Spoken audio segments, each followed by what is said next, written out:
divides, well, itself, but not properly, right? And 0. 1 divides every integer.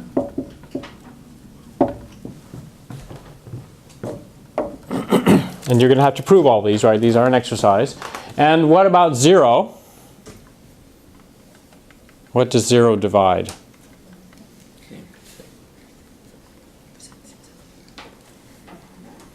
Divide something. You're, again, if you think it doesn't divide anything, you're worried about dividing by it, right? But that's not what the definition says. Yeah, it does divide 0, right? 0 divides 0 because, well, you can basically put anything in there, right? So, but what else does it divide? No? Nothing else. 0 divides only 0. Again, you'll have to prove this, so I won't explain it anymore, right? This is part of your job, okay? And do it without fractions, okay? Because this is a bad idea, right? Okay. And finally, if A divides B, then plus or minus A divides plus or minus B.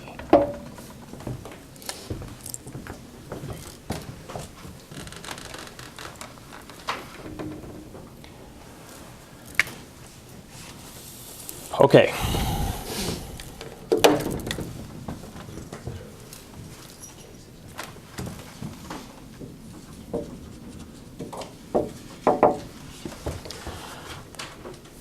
All right, so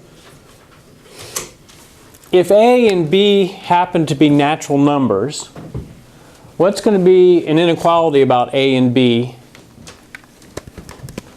if A divides B?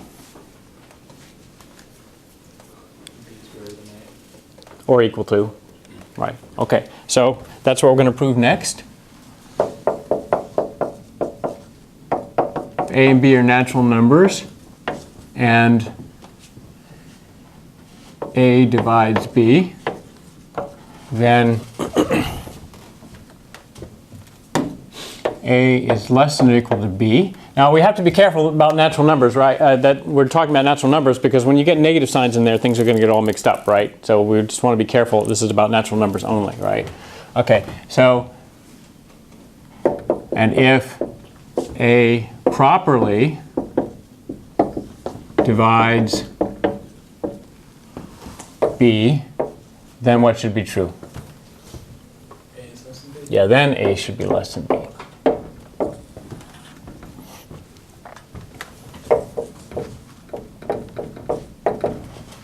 So again, if you then start trying to do this using fractions, okay, it's going to be a little bit weird, right? Again, you can always do that if you're careful. Well, in this case, we don't have to worry too much about 0, right? But nonetheless, it's much easier just to start with the definition, okay? So if A divides B, then what do we know?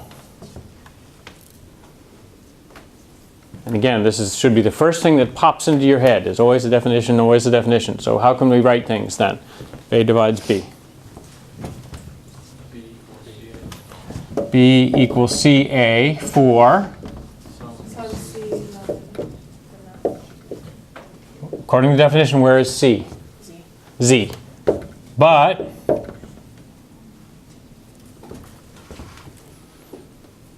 what can we say about C from this equation right here? Do better than it's an integer. It's a natural number, right? Since B is bigger than 0 and A is bigger than 0, C is bigger than 0, which tells us that, in fact, C is an element of the natural numbers, right? So then what does that tell us about C? That will be useful in trying to show this inequality. What do we need to know about C in order for this to be true?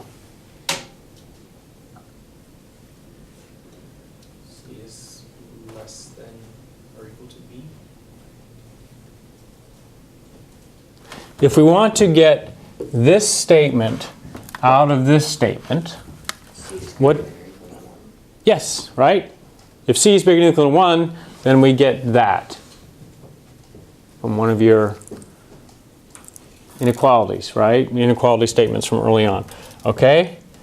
But this tells us, right, so C in element natural numbers tells us C is bigger than or equal to 1, which then tells us that A is bigger than or equal to, excuse me, less than or equal to.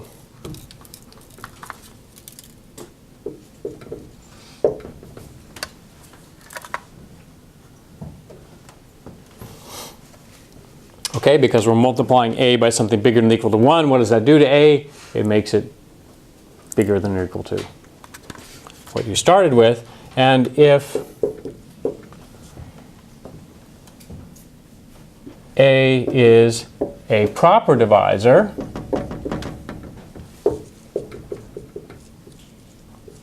of B, then what do we know about C?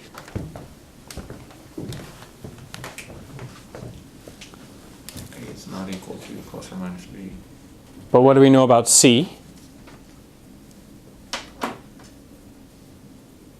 It's not equal to 1. Can't be equal to 1, right?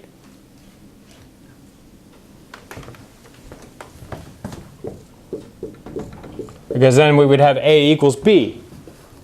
It wouldn't be a proper divisor. Agreed? So if it's not equal to 1, then what is it?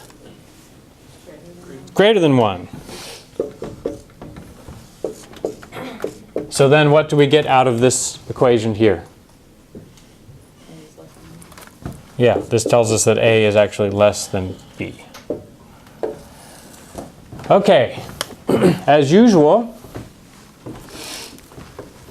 your job, as soon as you get back to your place of abode or any place where you're going to sit down and work on your math, is to make sure that you can prove this without looking at your notes, okay? The divisibility thing, it's actually a fairly basic concept, but it is like all basic, all things in math are kind of basic when you first learn them, right? And it's just going to take practice to get used to it. And practice to try not to use to not use fractions. No trying about it. You have to not do it, okay? And as usual, your starting point is to be able to do what we've done in class, okay? You should be able to write this down and then prove it.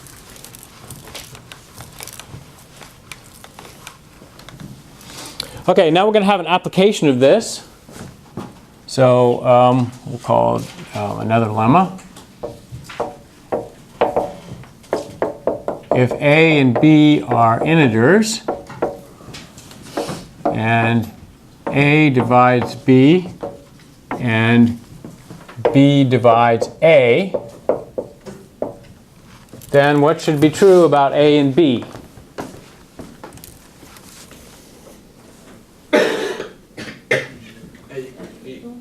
Almost. A equals plus or minus B. Yeah.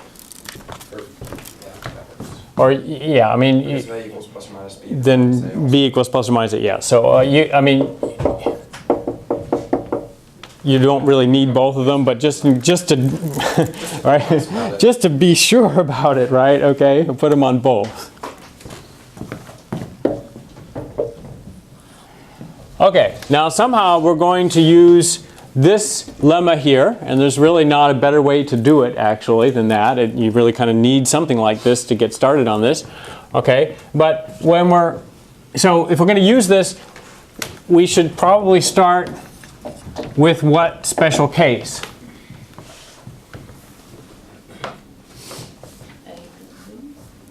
Well, we're trying to prove A equal B, right? But if we want to use this, what do we want to know about A and B? Properly divided. Natural numbers? Natural numbers, right? So this is a lemma about natural numbers, and so if we're going to use it, we want to start with that special case. And this is just like a lot of things you've seen already involving integers. A lot of times if you can prove it for the natural numbers, then you can, usually do play some little tricks with minus signs to get it for all integers, all right? So that's kind of going to be the strategy here again, okay? So let's suppose to start with, A and B are natural numbers. Well, what does the previous lemma tell us?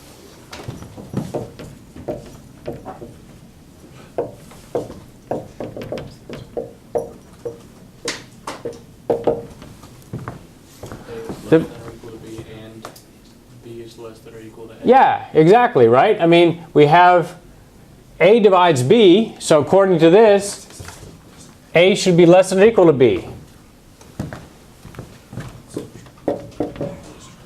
But also, B divides A. So it's also true that B is less than or equal to A. So what do we get? A equal B. And that certainly is included in A plus or minus A equal plus or minus B, right? That's one of the 4 options. Okay, what would be the next case you would like to consider now? Just to get it out of the way. 0. Yeah, let's do 0. Okay, so let's suppose A equals 0. Okay, we have a fact that's from your homework that's going to be useful in this case. The properties, 1, Which one? 1. Okay, 1 is not going to help us. Well, okay, I mean, yeah, 3 is the one that's going to help us, right? This one just tells us that an integer divides, every integer divides 0. So dividing 0 doesn't give you any information. But the only thing that 0 divides is 0. So by this second property,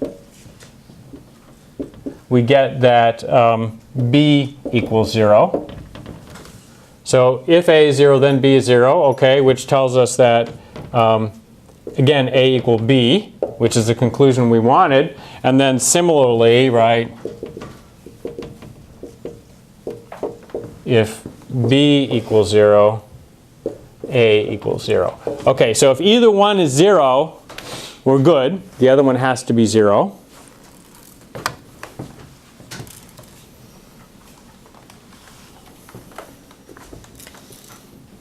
Pick a case. So what do we? So we've gotten if they're both positive, and if one of them is 0. So pick a case, any case. One of them is negative. Yeah. Okay. So pick one. A less than 0, and what about B? Again, pick a case. Yeah. Okay. Sure. Why not? Okay. And the other cases will be similar, so we'll, you know, as you'll see in a minute. So what are we going to do with this one? As usual, when you do these kinds of things, very often you can reduce your new case to an old case. And so how could I transform this into... Negative B. Yeah, negative A is bigger than 0, okay? So this tells us that minus A is bigger than 0. So in this case, minus A and B are natural numbers, right? So then, what do I know? By the first case, minus A divides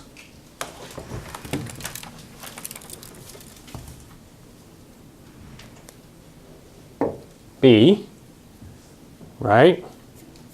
That was our conclusion. Or you could even put a plus or minus in there, right, if you want. But anyway. But once we have that, what can we use that's useful from your homework?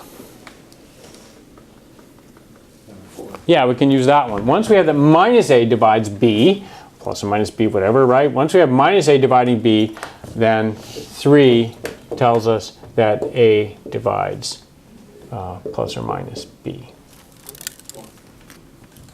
Isn't it 4? Sorry? Isn't it 4? Oh, 4, yes. I can't count.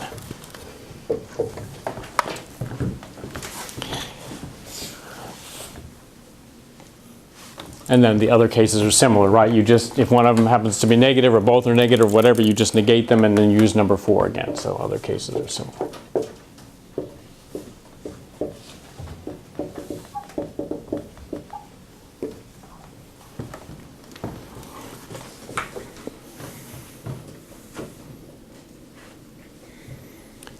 Okay. Everybody agree with that proof now? Yes. Can you explain quickly about the first case? Okay, so the very first case that we did here was if A and B are natural numbers. Then we actually concluded that A is equal to B. Okay, which got us plus or minus A equals plus or minus B, right? Okay, so what we did over here is we had A negative and B positive. So B is already a natural number, but A is negative. So then we instead work with minus A, which then gives us that these two numbers fit into what we proved here. Okay, right? Now we have minus A and B playing the role of A and B. Right? Okay. Right? Minus A is now a natural number despite the minus sign, okay? So we can put it in this, in